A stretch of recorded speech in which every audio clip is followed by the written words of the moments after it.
The piano is not firewood yet. They try to remember, but still they forget that the heart beats in three, just like a waltz, and nothing can stop you from dancing. Rise from your cold hospital bed, I tell you you're not dying. Everyone knows you're going to live.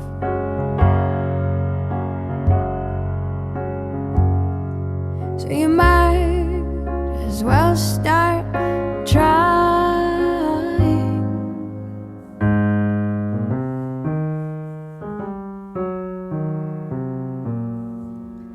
Piano is not firewood yet, but the cold does get cold, so it soon might be that I'll take it apart, call up my friends, and we'll warm up our hands.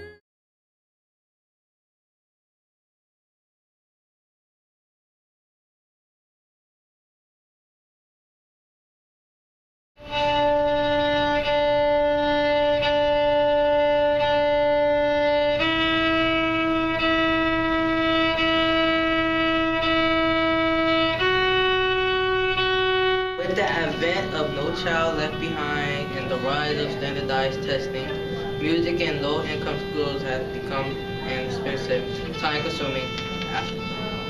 The achievement gap in reading and math scores for low-income students has left very little money or time to devote to arts education. This creates an opportunity gap where students who are already in disadvantaged schools do not receive the same opportunities to learn music or arts as students in wealthier school districts. However, at Foundation Academy Charter School, a middle school deep in the heart of inner city Trenton, we are redefining music in urban schools. Every student here is classically trained to play a string instrument. We get to choose between violin, viola, and cello. To showcase our skills, we participate in 2 full orchestra concerts at Rider University.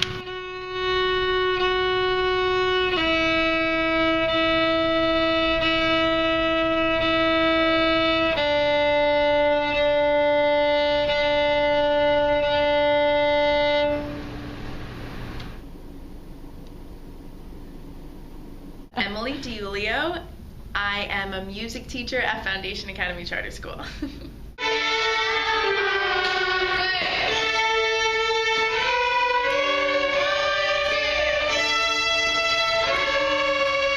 So I decided to teach music because of my experience from the music department growing up.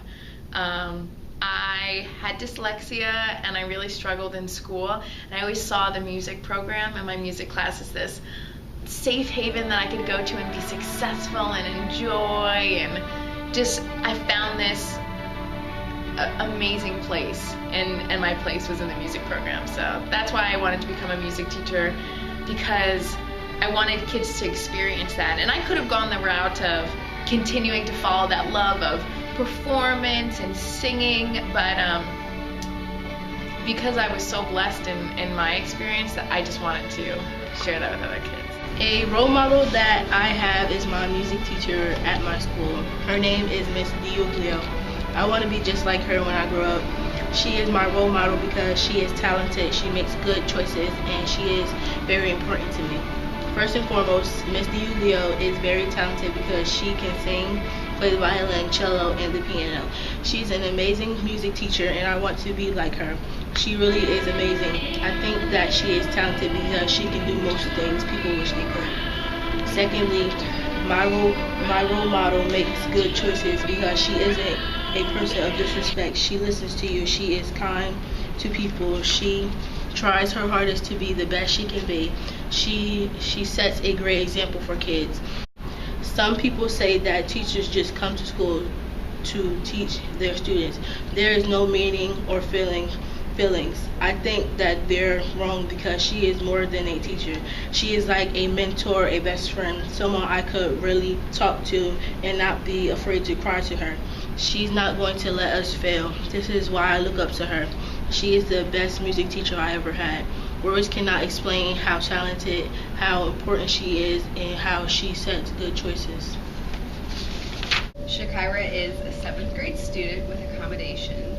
She has been held back in the past for behavior reasons, and she's currently making a lot of progress both behavior and academically. She's performing between a 5th and 6th grade in reading, and at the start of the year she was between a 4th and a 5th. So she's making a lot of progress and she's working pretty hard. Music is my favorite subject because I like to express my feelings, and like it's just something I like to do. You can tell when some of the students really play and enjoy and can sense where they are in the music, and some kids just play it for the sake of playing, but I want all of them to get to that place where they can feel the music, have an emotional experience when playing their music. It's just like a passion that I have. My other grades, they're good, but like music is the highest.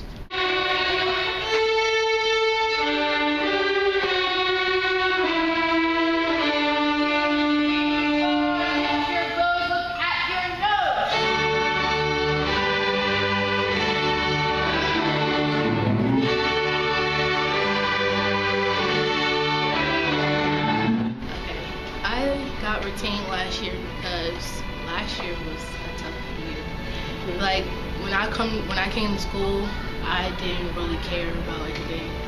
I always got in trouble. I got like suspended like 2 times last year. I was always on the bench. I always had detention. I was like disrespectful to most of the teachers. I would throw tantrums during class. One of my classes was one of the ones she failed and caused her not to pass and repeat 7th grade again. Math is a lot and it's really hard.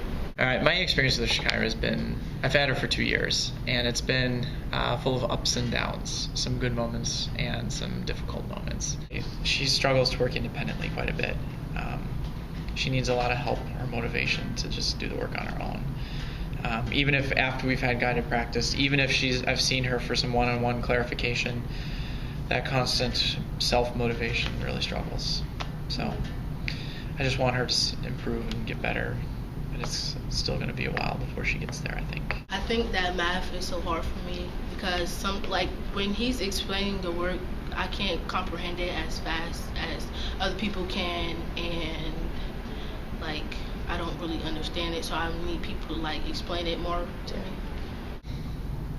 If I do give her a packet at her level of if she does like tests and fill in the low level of like classwork, if I give it to her because that's what she tested at, she just gets so frustrated and just will not accept it, and sometimes throws her stuff on the floor, and I'm just like, here we go. I do try to bring it back in math class, but sometimes I am so aggravated and I don't really like math, so I do be bad a lot in his class. Behavior-wise, there's not really a huge issue. It's funny, there may be problems transitioning in the hallways or leaving the classroom, but once they're in here, the kids are great. There's not very many kids that would say, I hate playing my instrument. Especially when they're in here. They might not want to take their instrument home and practice all day long, but when we're in here and we're playing music, not learning music because that can be a struggle for any kid, but playing music, everyone does well behaviorally, so it's good. Cause I'd be mad sometimes before I come to music, and I just do whatever I feel like doing when I come into music, but I try to bring it back because I want to play my violin. That started off the year really rough because she was older than everybody else. She didn't socialize with anybody else, and she just hated that she was retained, and she saw all of her friends every single day in the hallway. I was like so upset when I stayed back, even though I already knew what was going to happen because I was just so bad, and I just don't want to be retained again. I want to go to the 8th grade. When it was rough in the beginning of the school year, I completely bribed her with music. I bribed her with music, yes, and I'm not afraid to say it. I bribed her with music. And I would go, if you finish this page, I'll let you pick out a song for jams. And she would buy into it. That's the only way, at first, that she would do any work for me. And because Miss Roberts and myself, she teaches reading, I teach math. Shakira is very good with reading. She struggles a lot with math. So she would struggle with me, refuse to do work because she didn't like me. But then I would have to bribe her, like, you finish this page, you can pick out jams. And that's what started it. So our relationship was born out of music. So that is something that is 100% her. And specifically for Shakira, that's the only thing that gets her through my class when she struggles, because she wants to shut down. But when she has that light at the end of the tunnel, which is music for her, that's what gets her there. So, like, after music, we have fun. So after because I'm always in a good mood to come to music class. And then after music, we go into math class, and I'm just happy in class. So I'm also Shakira's advisor, which means that we do college-based questions and questionnaires and scavenger hunts and that type of thing. And any time I bring up Juilliard, her eyes light up. She's been talking about it since I met her, trying to get into the school. She stays with me some days. We watch Juilliard videos together to see at what level she needs to be at by the end of high school in order to apply. She's very serious about it. And so I've seen, whenever music's mentioned, we did a skit on music and the importance of posture and everything, and she led the group on it. She's not one dude to really step up and take leadership roles, but as soon as music's involved, her confidence skyrockets. So I definitely see her stepping up when music comes into play. And when I see her play, it's like not her. It's a completely out of body experience. Just walking by and seeing her, she looks like a young professional.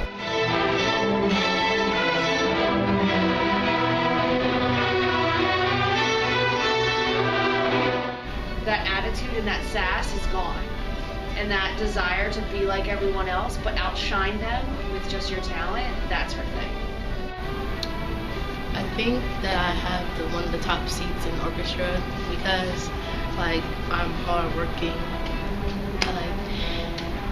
I just think that I show a lot of potential and technique in class. I have a good posture. Really good at music, and she tries really hard, and I think she sees the motivation. When she does well, she pushes harder, and you see glimpses of that in math class. But so when she gets something, she'll push and keep going and roll with it, and on the days when she doesn't get it, she kind of just gives up. And so in music, I think she gets it a lot more often than she does in math, and therefore more motivation in music, less motivation in math. If I didn't have music here, I wouldn't really be thinking about it all that much. I wouldn't know what a violin is. I wouldn't be so passionate about it how I am now. I just think that I would, if I didn't have music, that I would probably be bad all the time, and I wouldn't really care about it. I know that the music program is the creative aspect of our school. In a creative way, it helps the kids still learn how to work together because they have to be able to play together as an orchestra, one sound.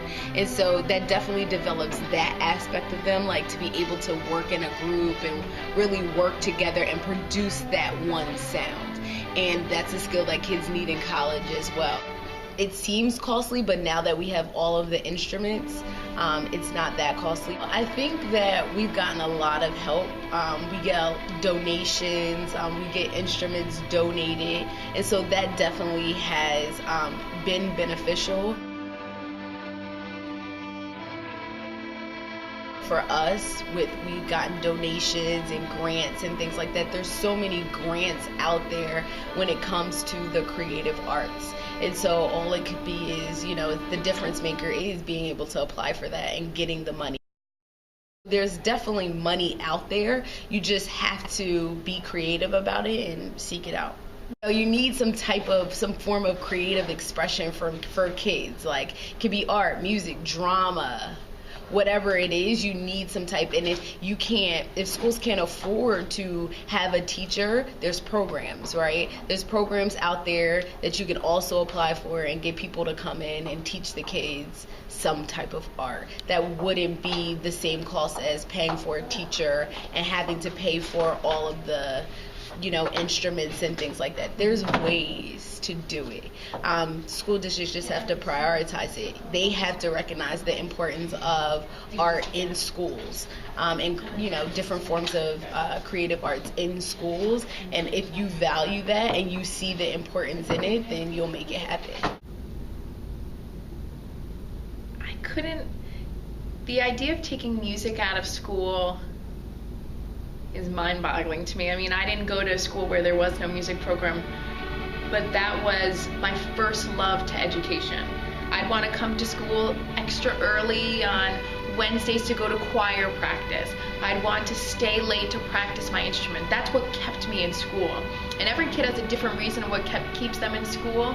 Some it's basketball, because they want to do well so they can stay on the basketball team. Some it's the art program. But if we never give students those opportunities to find something that they love, that they can then pursue outside of the walls of public education, then we're not really doing our job. They play great music, and the kids are only in middle school. And so as they continue to develop that, I only can imagine what they'll become, or who they'll play for.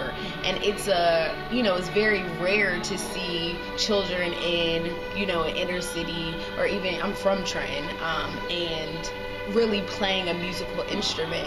When I was in elementary school, I wanted to play the violin, but my friends didn't think that it was cool, and I stopped. But to be in an environment where that's promoted and being a musician is cool, that's exceptional. So you don't just have the, boys and girls who want to be athletes, but you have the boys and girls who want to be musicians.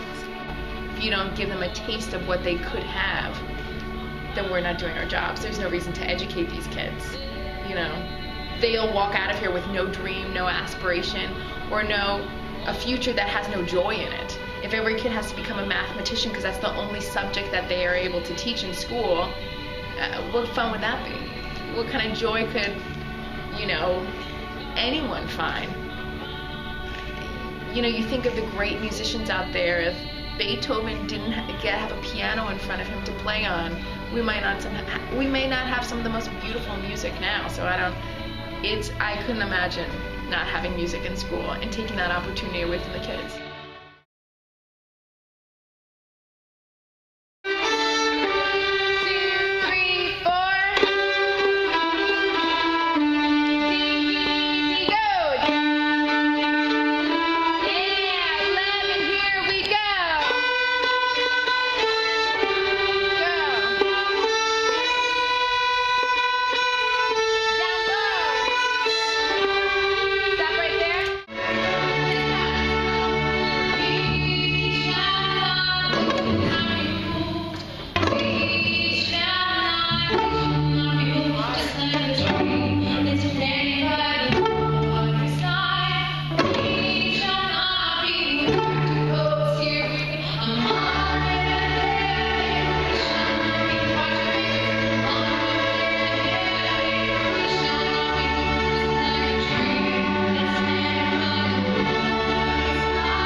Give Janelle an A. If you don't give her an A, then there's a really good chance that she'll develop a stutter and cry a lot. So give her an A. Nice job. Thank you.